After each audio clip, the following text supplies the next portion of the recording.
The automatic glass doors of the International, Medical and Commercial Complex parted with a sterile, mechanical hiss. It was exactly 12:45 in the morning. Outside, the rain was coming down in sheets, blurring the neon lights of the city into long, bleeding streaks across the asphalt. Inside, the grand lobby stretched out like a cathedral of modern luxury. Polished, white terrazzo floors that reflected the soft, hidden amber lights, towering columns of gray travertine, and the faint, clean scent of eucalyptus drifting through the air-conditioned space. It was a sanctuary designed for those who could afford to ignore the storm outside. Elena stepped onto the polished floor, her breath coming in a tight, controlled rhythm. Her old scooter had died 3 blocks away, forced to navigate a flooded avenue that no luxury sedan would dare touch. She hadn't cared about the ruined engine or the rain that had soaked through her jacket. Her entire world was contained in the 4-year-old child pressed hard against her chest. Maya was small for her age, her skin burning with a sudden, aggressive fever that had spiked within the hour. The little girl's head rested heavily in the crook of Elena's neck, one small, warm hand clutching the frayed collar of Elena's denim jacket. Elena herself was a sharp contrast to the surrounding elegance. She wore a simple gray hoodie underneath her damp jacket, dark jeans dark with rain at the cuffs, and old canvas sneakers that left small, wet footprints on the spotless terrazzo.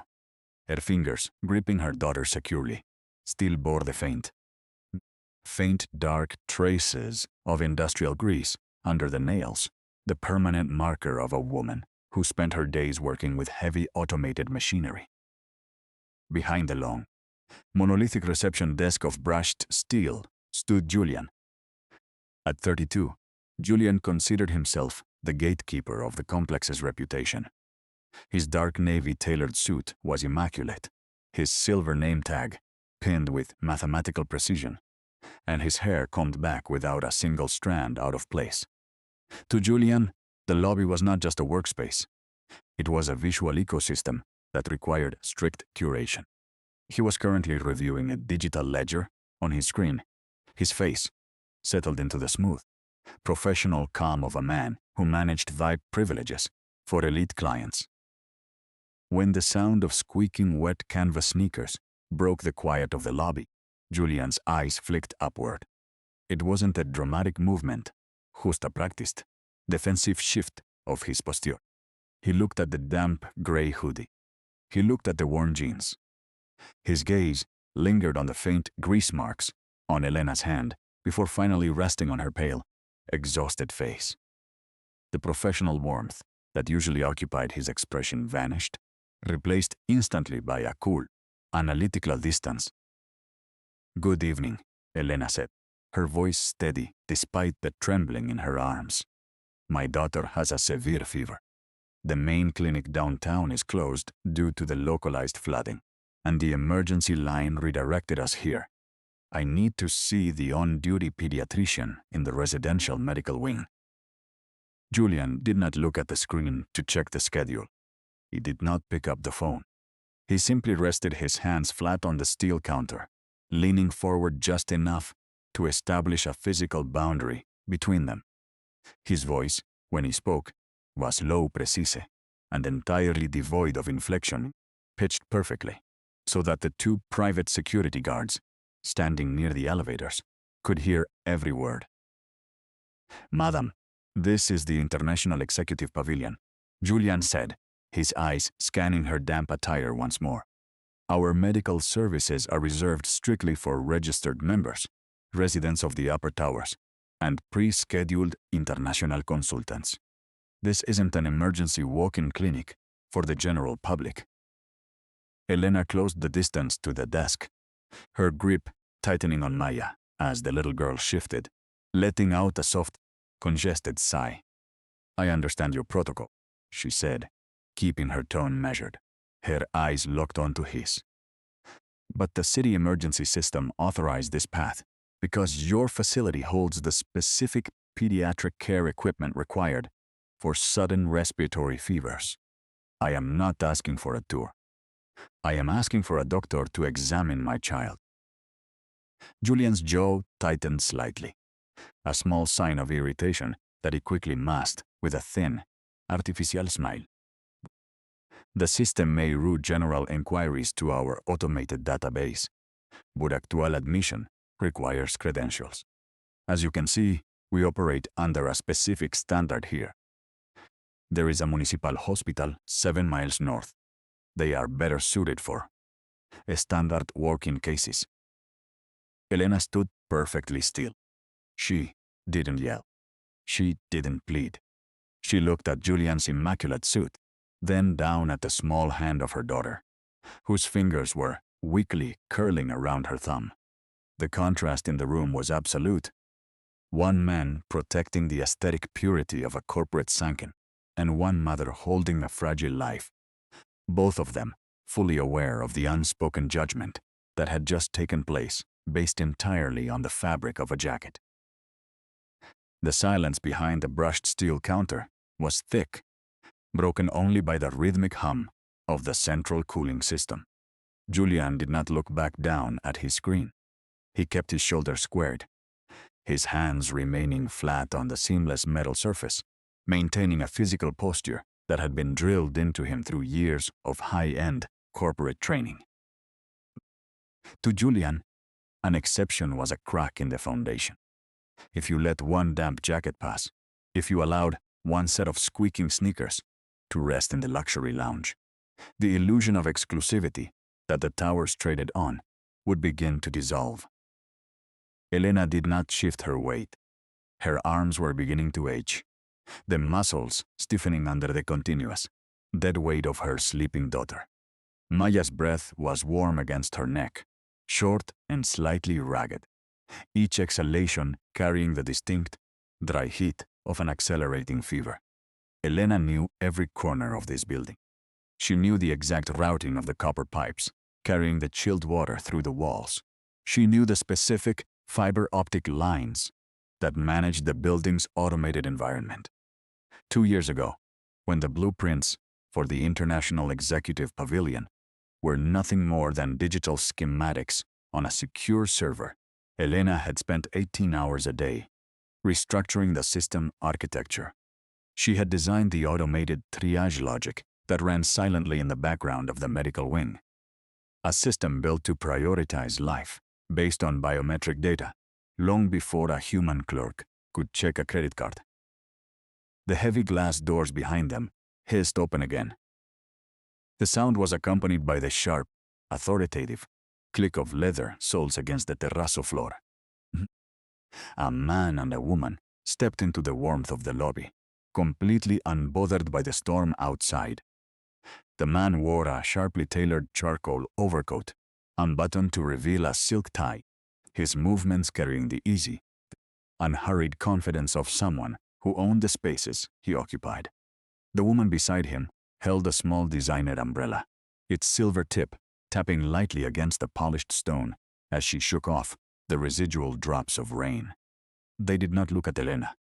They walked past her as if she were merely a piece of utilitarian furniture left in the sunken by mistake.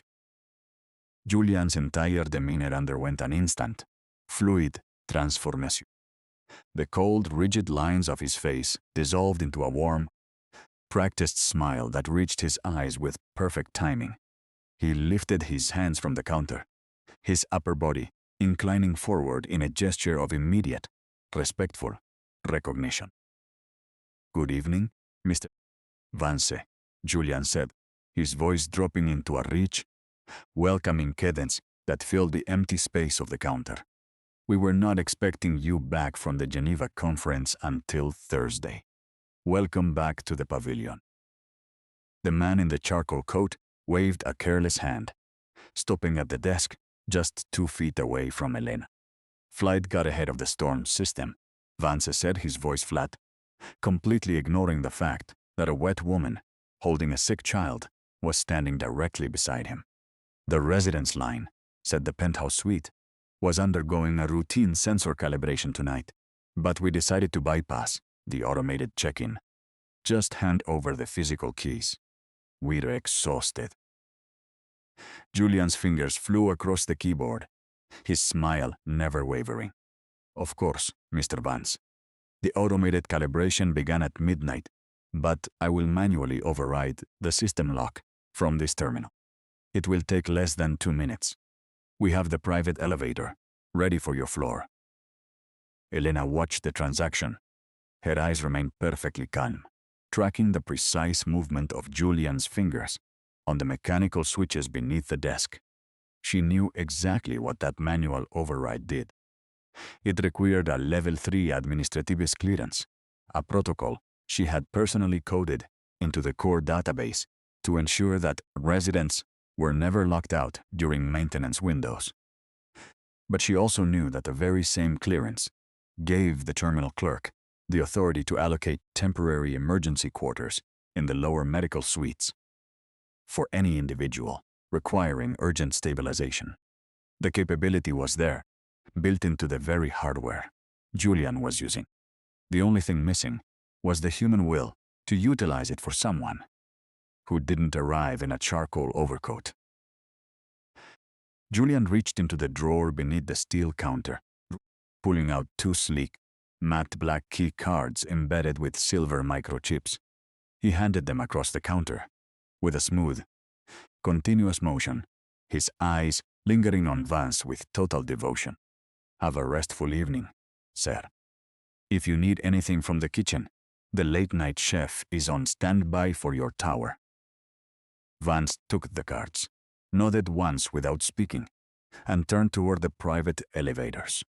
The woman beside him adjusted her coat, her eyes flicking for a fraction of a second toward the damp hem of Elena's hoodie, her expression registering a faint, quiet note of distaste before she turned away. The click of their shoes faded down the long travertine corridor, leaving only the sound of the rain against the exterior glass. Julian turned his gaze back to Elena. The warmth vanished from his features, so quickly it was as if it had never existed. He leaned back slightly, crossing his arms over his navy uniform chest. As he was saying, "Madam," Julian said, his tone returning to that quiet, immovable wall of corporate policy. We have a standard to maintain. The Vance family has held a foundational residency here for 7 years. They are part of the ecosystem of this pavilion. You are currently obstructing the main desk during our midnight maintenance window. If you do not have a registered credential, I must ask you to step outside the revolving doors. There is a sheltered bus awning 50 yards down the street, where you can wait for a city service taxi. Elena looked down at Maya. A single drop of rainwater from the brim of her own hood had fallen onto the child's cheek. She reached up with the dry part of her sleeve, gently blotting the moisture away. Her mother had worked 40 years as a night shift nurse in a crowded, underfunded municipal clinic, spending her life in rooms that smelled of old bleach and broken air conditioners. Her mother used to tell her that the true character of a building isn't found in the height of its ceilings or the price of its stone, but in the thickness of the walls it builds to keep out the people who have nowhere else to go. Elena had built these walls to be transparent. She had engineered this complex to be efficient, to be safe, to be a beacon of structural perfection. She had not engineered it to be a fortress of arrogance. I am not moving, Elena said softly, her voice carrying a weight that made Julian's fingers twitch slightly against his crossed arms. My daughter's temperature is rising. If you will not use your clearance to call the medical wing, I will remain right here until the morning shift arrives. Julian's smile became entirely cold, the skin around his eyes tightening. That, he said, is not going to be an option. The low-frequency hum of the medical complex's climate unit felt less like a mechanical system and more like the heavy, indifferent breath of an invisible giant. Julian remained stationary behind the steel expanse, his arms locked across the front of his dark navy uniform, his gaze carefully drifting a few inches above Elena's head to avoid making direct visual contact. In his training, Direct eye contact with an unauthorized individual was a form of negotiation, and Julian was not here to negotiate. He was here to maintain an absolute boundary. Elena leaned her weight slightly against the brushed metal, her left forearm screaming from the continuous tension of supporting her daughter. Maya was 4 years old, but in this state of deep, feverish sleep, her body felt twice as heavy, like dead weight pulled down by the earth's crust. The heat coming off the child's skin had begun to soak through the fabric of Elena's damp denim jacket, a localized radiator of biological distress. Elena looked down at the smooth terrazzo beneath her old canvas sneakers, tracking the tiny, drying outlines of her footprints. Her mind didn't drift to panic. It retreated to structure. She was a systems architect. To her, this lobby was not a palace of luxury. It was an intersection of protocols. She knew the exact operational logic of the building because she had written the underlying parameters. 3 years ago, when the board of the International Executive Pavilion demanded a completely automated environmental and security management matrix, they had hired her firm under a double-blind security contract. The executives knew her only as Architect 7, a digital signature attached to millions of lines of proprietary code that governed every lock, every light, and every medical terminal in the entire multi-tower complex. She had built the emergency priority override specifically for moments like this. In the architectural design documents, she had explicitly stated that human screening at the front desk could create a lethal latency during environmental or medical crises. Therefore, she had hard-coded a terminal override sequence into the physical interface panels located at every primary reception desk. Julian didn't know the code existed. He only knew the commands his basic corporate interface allowed him to see. The elevator lobby behind Julian flashed with a soft amber hue as a small indicator light illuminated the travertine wall. Julian reached down, his fingers pressing a small mechanical button on the underside of the counter, completely bypassing the standard identification check for the 2 private security guards who were now moving down the carpeted corridor toward the main desk. The guards were large men, dressed in tactical black trousers and molded compression shirts that emphasized their physical mass. They didn't move with aggression, but with the slow, synchronized confidence of professional enforcers who were used to resolving compliance issues through pure physical presence.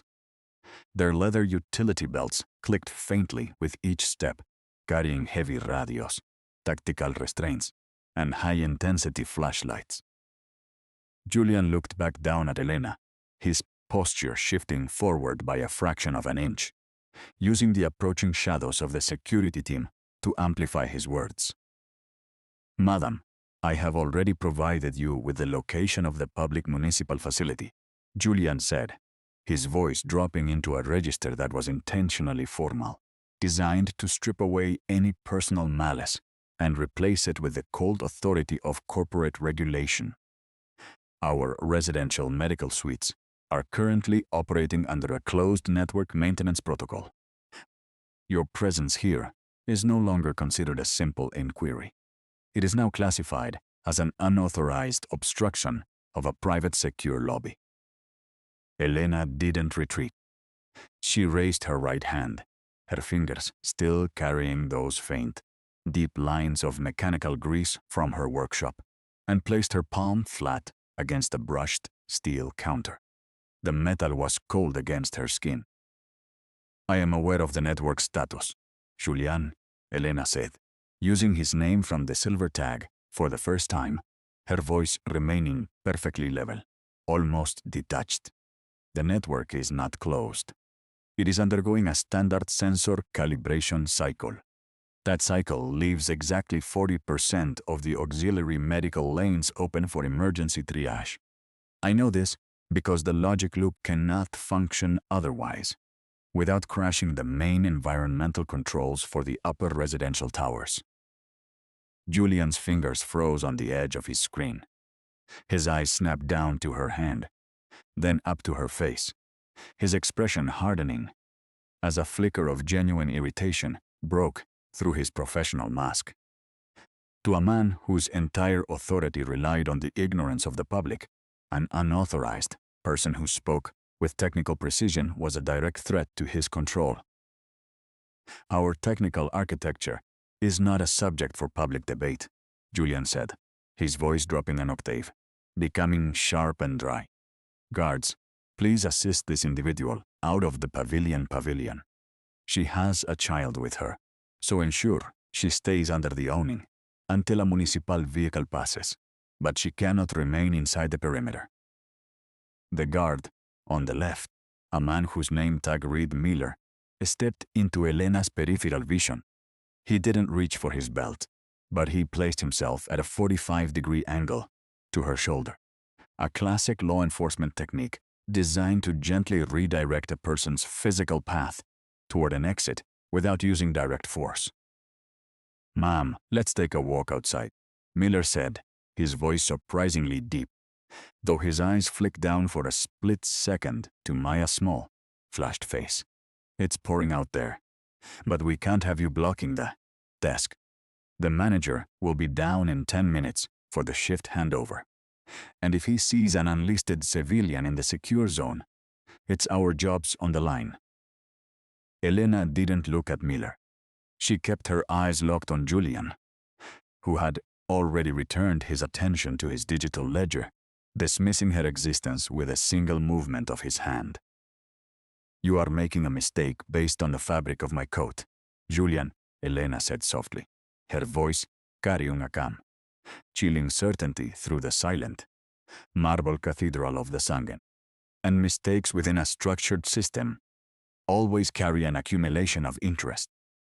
The heavy brass gears inside the building's automated air filtration intake gave a sharp, metallic click as the system transitioned into its scheduled midnight stabilization cycle.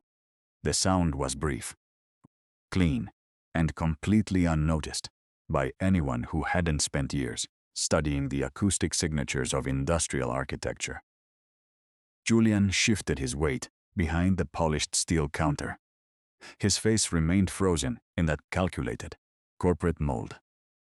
The universal mask of a low-level administrator who believed that enforcing a restriction was the highest form of professional excellence.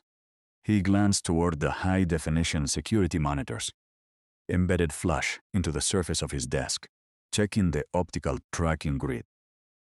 The red outline surrounding Elena's feet on the screen remained solid. The system was registering her as an unverified obstruction. "Move away from the interface panel, Madame," Julian said, his voice tightening by a fraction of an inch, the artificial smoothness of his customer service training beginning to fray at the edges. "Santa, the terminal screens are private corporate property.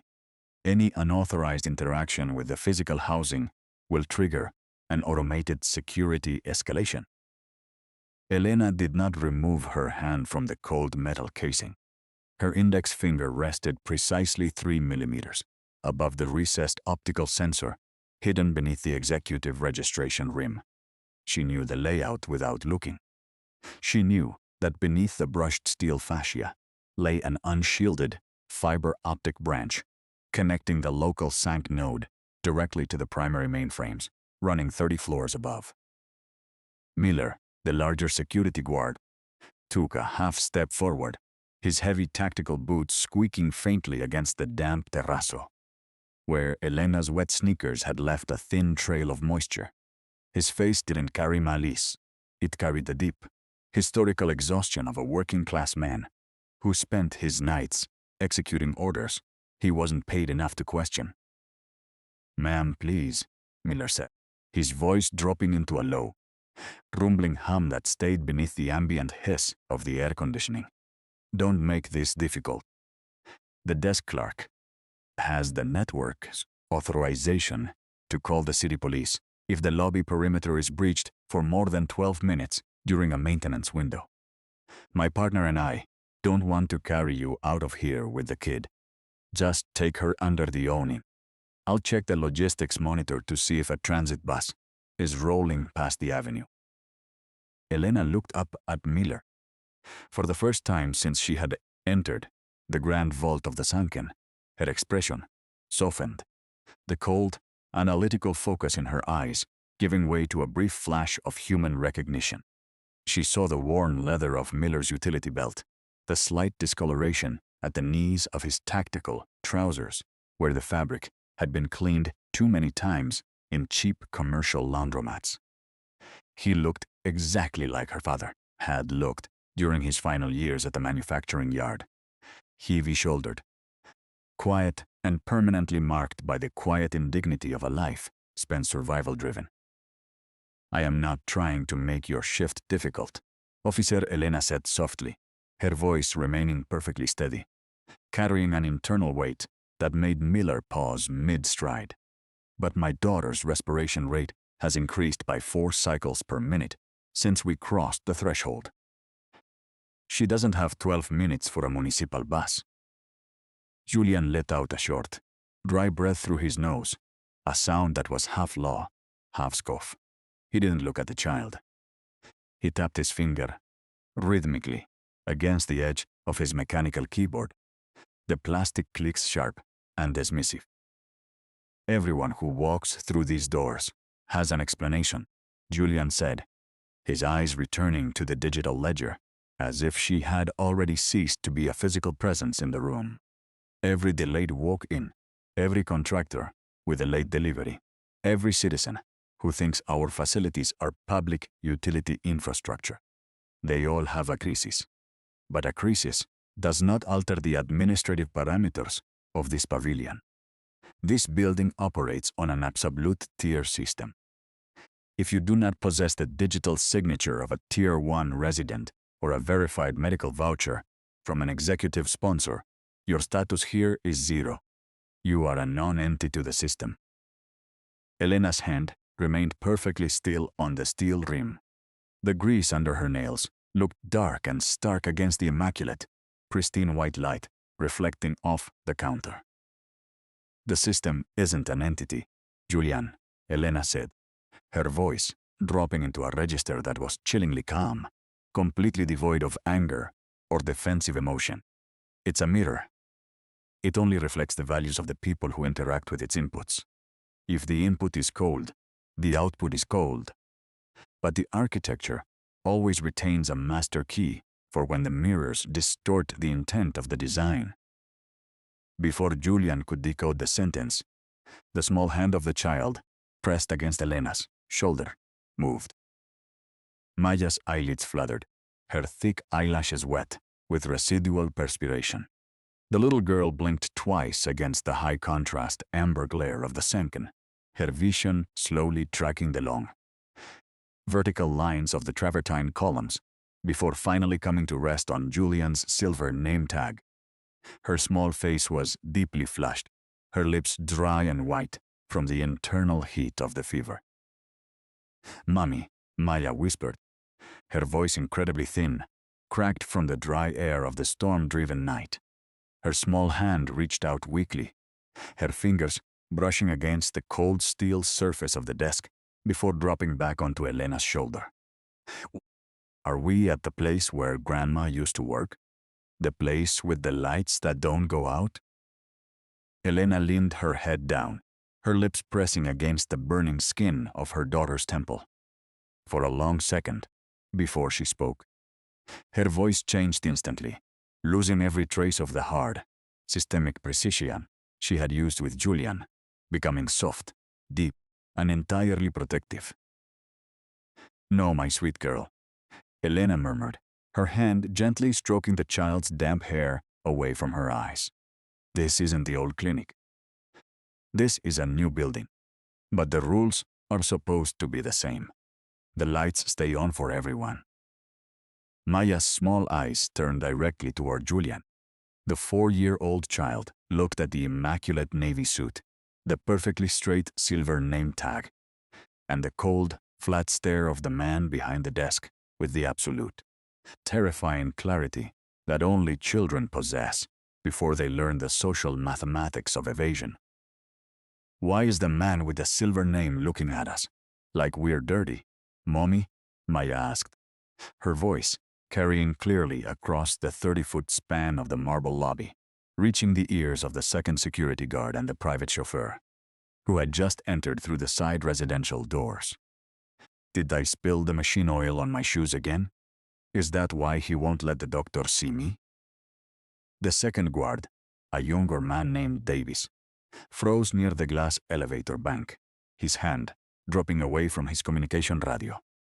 The chauffeur stopped dead in his tracks, his leather gloves held loosely in his right hand, his eyes tracking the small child whose voice was currently cutting through the manufactured perfection of the atmosphere like a razor through silk.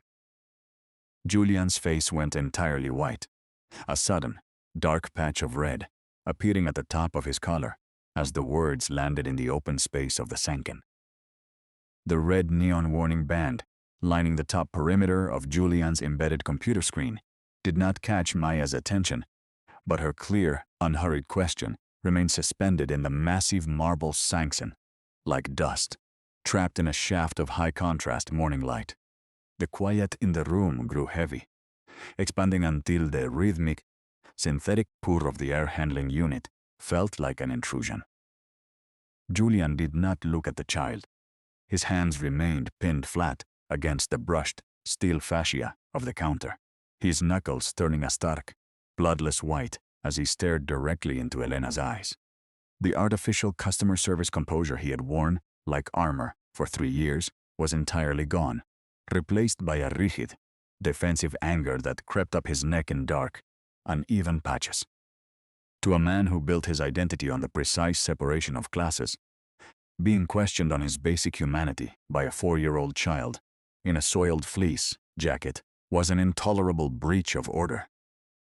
"Madam, move your child away from the counter," Julian said, his voice dropping into a dry, paper-thin whisper that vibrated with a dangerous, controlled heat.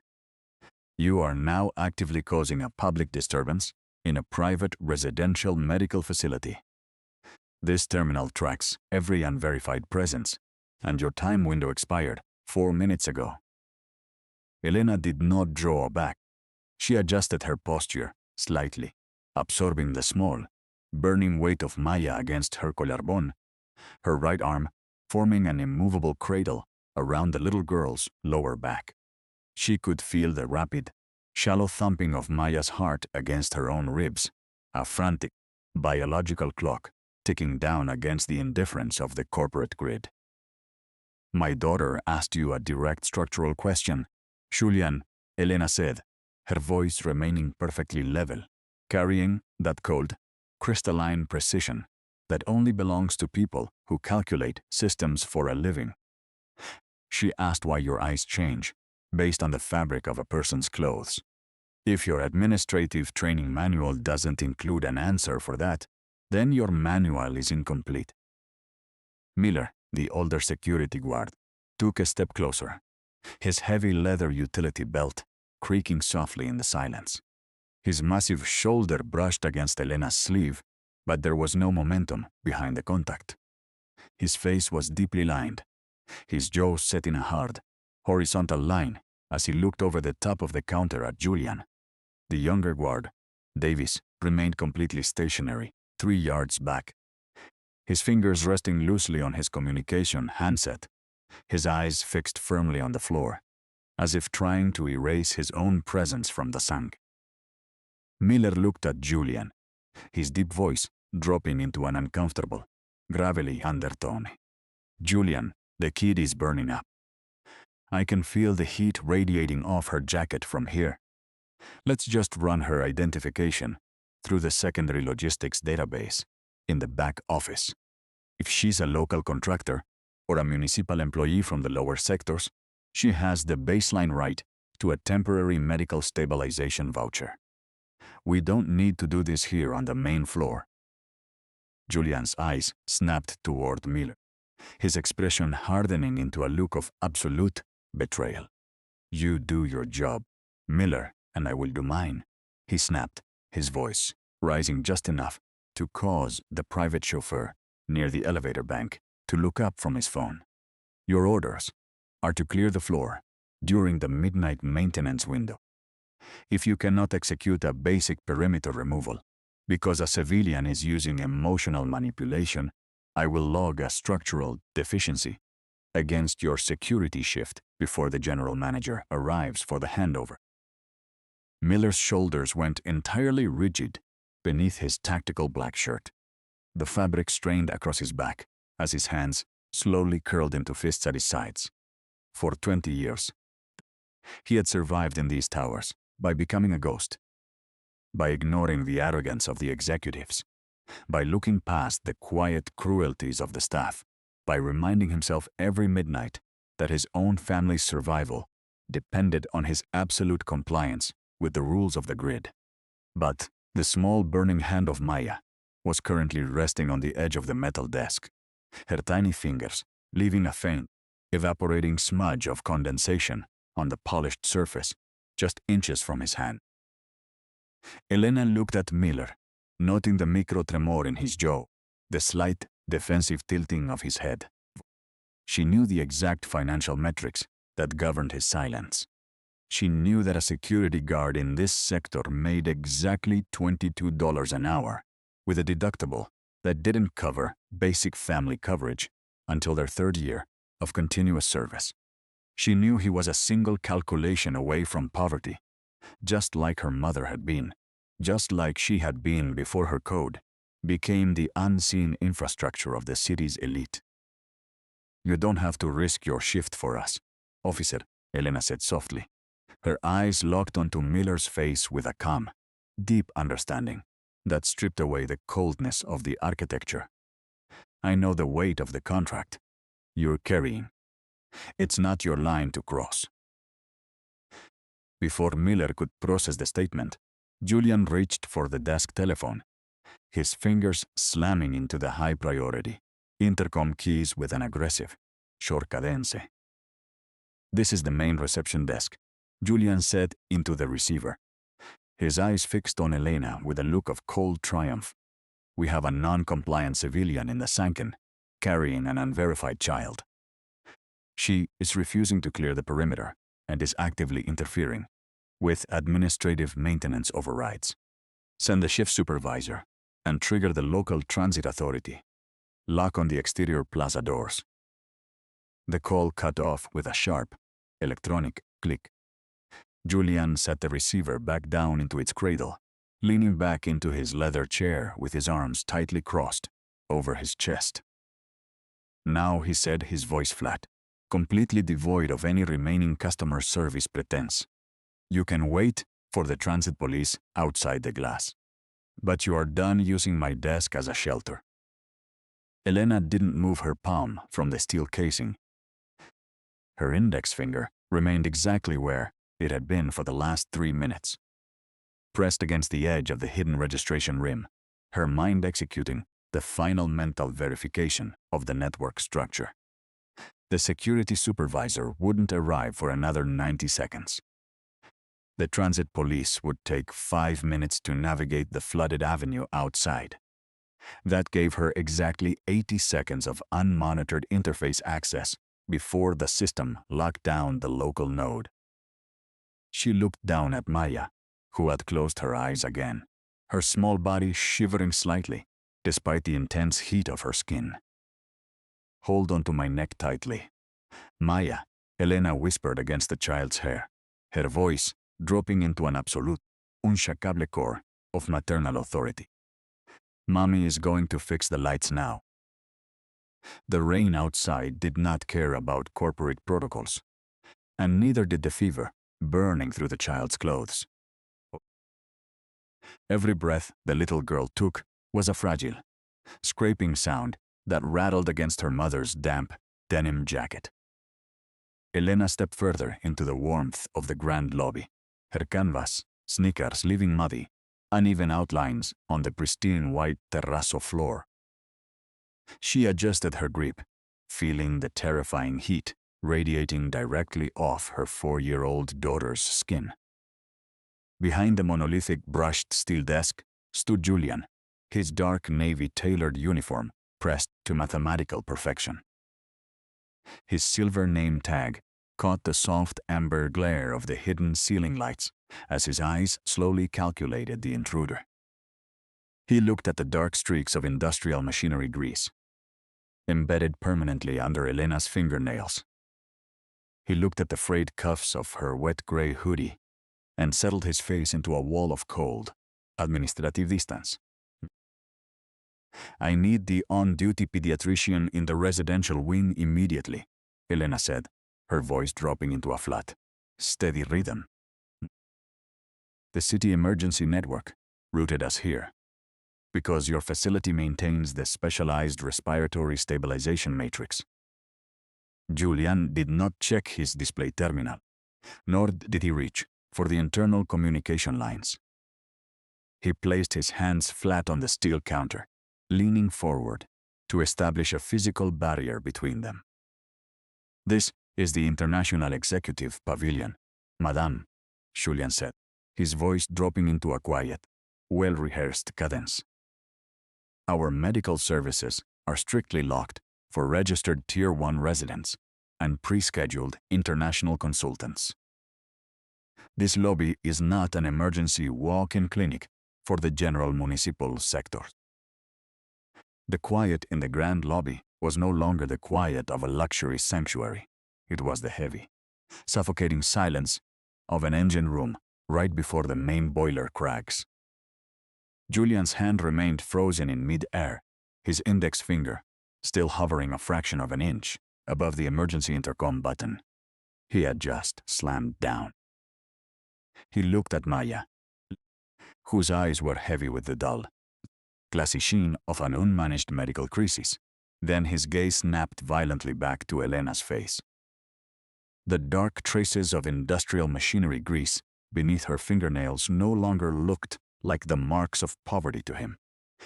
They looked like a strange, systemic signature he couldn't decode. "You are entering a level of liability you cannot afford, Madame," Julian said, his voice dropping into a razor-thin whisper that shook with a dangerous. "The security supervisor is already coming down the executive lift, and the local transit grid has logged your unauthorized signature at this desk." Elena did not draw back her hand from the cold steel fascia of the executive counter. Her finger remained anchored to the subtle registration rim. "I haven't entered the liability, Julian," she said, her voice completely calm, carrying the smooth, unhurried weight of a woman who calculated structural loads for a living.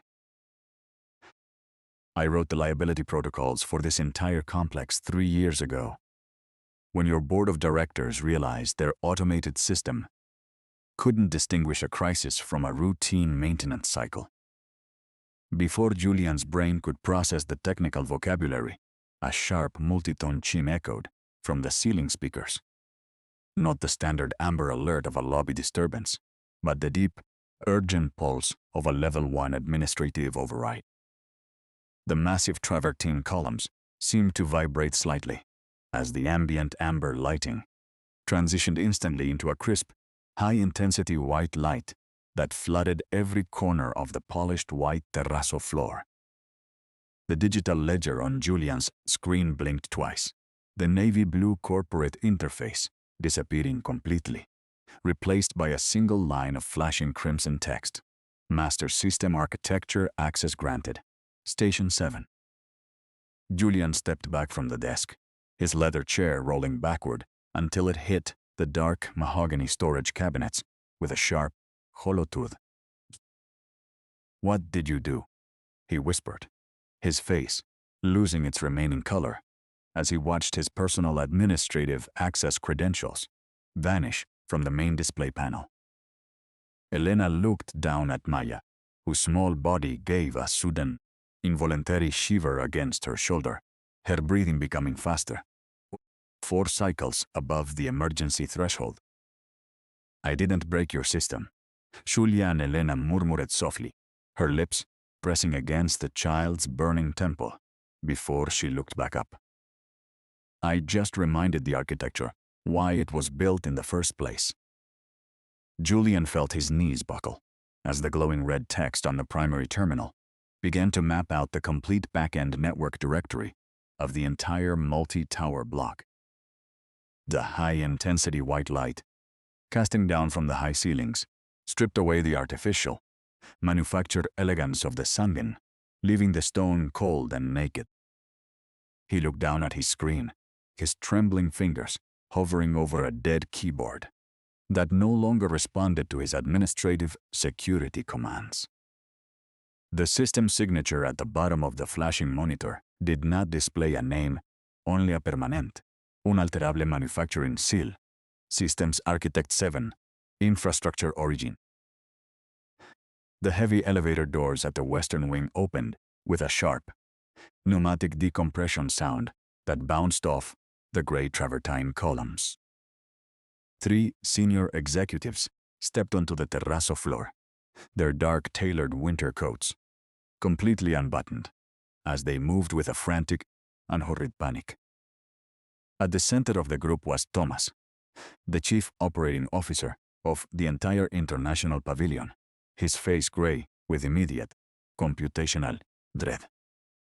He did not look at the pristine brushed steel desk, nor did he look at Julian, who stood frozen like a stone statue against the mahogany cabinets. He walked straight toward the wet canvas, footprints drying on the polished stone, stopping exactly 2 feet from the wet hem of Elena's gray hoodie.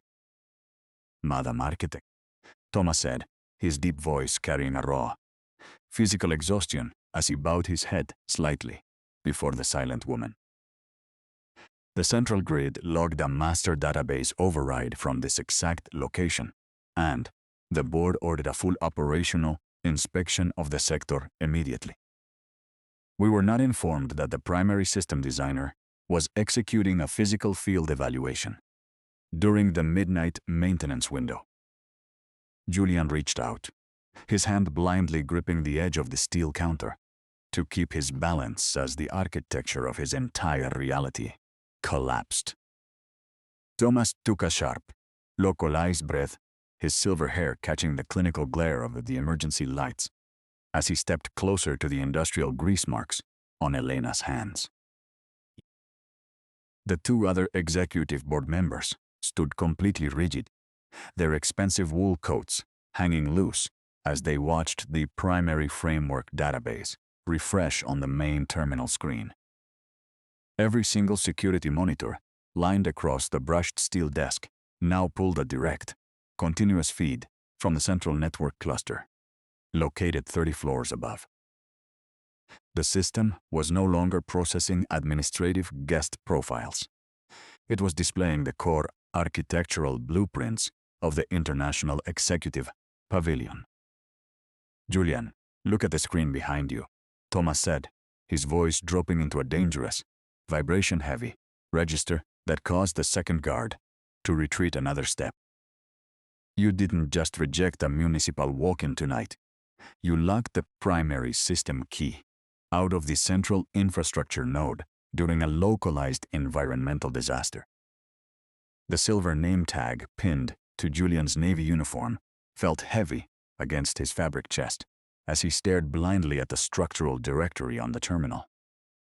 He could see the master protocol designation flashing next to the local terminal ID, confirming that every operational boundary he had enforced was completely unauthorized by the core network. Elena did not shift the weight of her daughter on her shoulder. Her eyes remained fixed on the high-contrast white light, reflecting off the gray travertine columns. The city emergency systems require 40% of the auxiliary medical lines to remain accessible during flooding events, Thomas, Elena said, her voice cutting through the panic like an industrial blade. "Your front desk staff spent 15 minutes checking the fabric of my hoodie while my daughter's respiration rate was climbing toward a critical ventilation index." Thomas turned his face toward Julian, the professional composure on his features dissolving into a look of absolute, icy computational rage Hand over your administrative security keys immediately, Julian, Thomas whispered, his hand extending across the steel counter without a single tremor. Julian felt the remaining warmth drain from his chest as he slowly reached down to unclip the encrypted terminal fob from his belt. The mechanical click of the key disengaging from his uniform was the only sound that cut through the sharp white emergency glare of the Sanken. He laid the matte black security fob onto Thomas's open palm, his fingers trembling so violently. They scratched faintly against the polished steel counter. Thomas took the token without a single word, his eyes turning away from Julian, as if the desk clerk had already been deleted from the central infrastructure database. He handed the clearance fob directly to Elena, who took it with her left hand, while her right arm remained locked around Maya's small,